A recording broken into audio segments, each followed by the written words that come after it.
আসসালামু আলাইকুম, welcome back to my channel Nima lifestyle blog. সবাই কেমন আছেন? আশা করি ভালো আছেন, আমিও ভালো আছি। তো আজ দ্বিতীয়বারের মতো ব্লগ ভিডিও নিয়ে হাজির হলাম। দেখতেই পাচ্ছেন একটা হাঁড়িতে ডিম আলু সিদ্ধ করে রাখা। এখন বেলা 12:30 বাজে। তো আমার শাশুড়ি সকালে এগুলো সিদ্ধ করে রেখেছিল, বাট রান্না করেনি, কারণ সকালে আমি মুরগির মাংস রান্না করে রেখেছিলাম আর আমার ননদ মুরগির মাংস খাবে না। শাশুড়ি সিদ্ধ করে রেখেছে, পরে অবশ্য সকালে মুরগির মাংস দিয়ে খেয়েছে, দুপুরে আর খাবে না। আর ভালো লাগছিল না, তবুও রান্না করতে হবে। শাশুড়ি ঘুমাচ্ছে, তো আর কি করার, এটা তো আর বাবার বাড়ি না যে ভালো লাগছে না শুয়ে থাকবো। তাই কষ্ট করে হলেও রান্না শুরু করলাম। তবে এই ডিম আর আলুর তরকারিটা কিন্তু খুব মজা হয় এভাবে রান্না। আমার শ্বশুর বাড়ির সবাই খুব পছন্দ করে, আর বিশেষ করে এইভাবে রান্না করলে তো কথাই নেই, খুব মজা হয়। আমার শাশুড়িও মাঝে মাঝে রান্না করে ডিম আলুর তরকারিটা, বাট তারটা তেমন মজা হয় না আমাকে দিয়ে এই তরকারিটা রান্না। বিয়ে হয়ে আসার পর প্রথম প্রথম তেমন আমি রান্না বান্না করতাম না, আমার শাশুড়িই করতো। যদিও বা রান্না করতাম, বরকে বলতাম বলো ভালো হয়নি, কারণ আমার রান্না করতে ভালো লাগতো না, কারণ আমি একটু বেশি অলস টাইপের ছিলাম। আর এই অলসতার কারণে নিজের বদনাম নিজেই ছড়ালাম যে আমি রান্না করতে পারি না আর রান্না করলে মজা লাগে না। প্রথম প্রথম তো হেসে উড়িয়ে দিতাম, বাট পরে খারাপ লাগা শুরু করলো। তারপর যতই ভালো করে রান্না করি, শাশুড়ি হিংসে করে বলতো আমি খেতে পারি না, তবে শ্বশুর বলতো কই ভালোই তো হয়েছে, তবু শাশুড়ি পছন্দ করতো না। তো এমন খারাপ ধারণাটা কিন্তু আমি তৈরি করে দিয়েছি যে আপনার হাতের রান্নাটা মজা আর আমার হাতেরটা না। আমার মতো এরকম বোকার মতো কাজ কেউ করবেন না।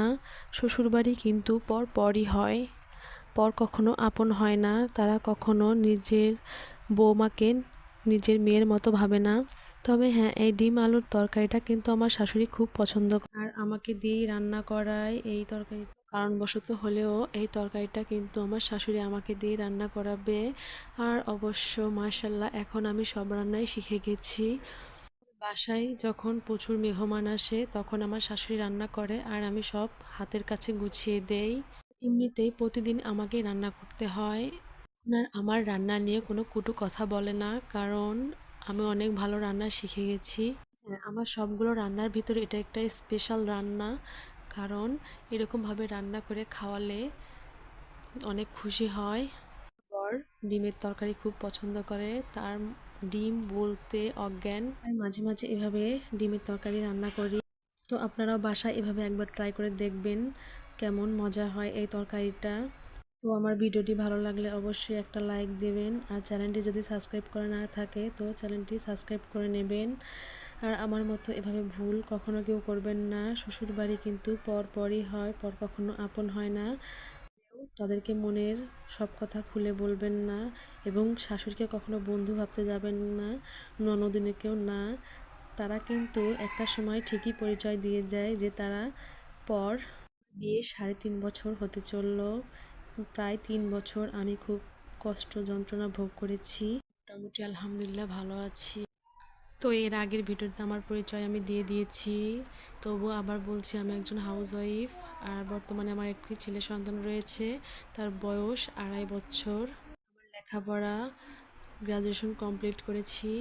আমার আর একটি দুঃখের বিষয় আপনাদের সাথে শেয়ার করছি, কারণ আমার বর ব্যবসা করে আর আমাকে কোনো চাকরি বাকরি করতে দেবে না। তো হয়েই এক পর্যায়ে ইউটিউব চ্যানেল খুলে নিলাম, আপনাদের সাপোর্ট চাই, আর আপনাদের সাপোর্ট ছাড়া আমি কখনো এগিয়ে যেতে পারবো না। তো দয়া করে প্লিজ আমাকে একটু সাপোর্ট করবেন সবাই। আর আমার কথাগুলো আমি আপনাদের সাথে শেয়ার করছি, কারণ আমার মনের দুঃখ বা আমার কষ্টের কথাগুলো শেয়ার করার মতো কেউ নেই। তো ভালো থাকবেন সবাই, আজকের মতো এখানেই বিদায় নিচ্ছি। আল্লাহ হাফেজ, দেখা হচ্ছে আগামী ব্লগে।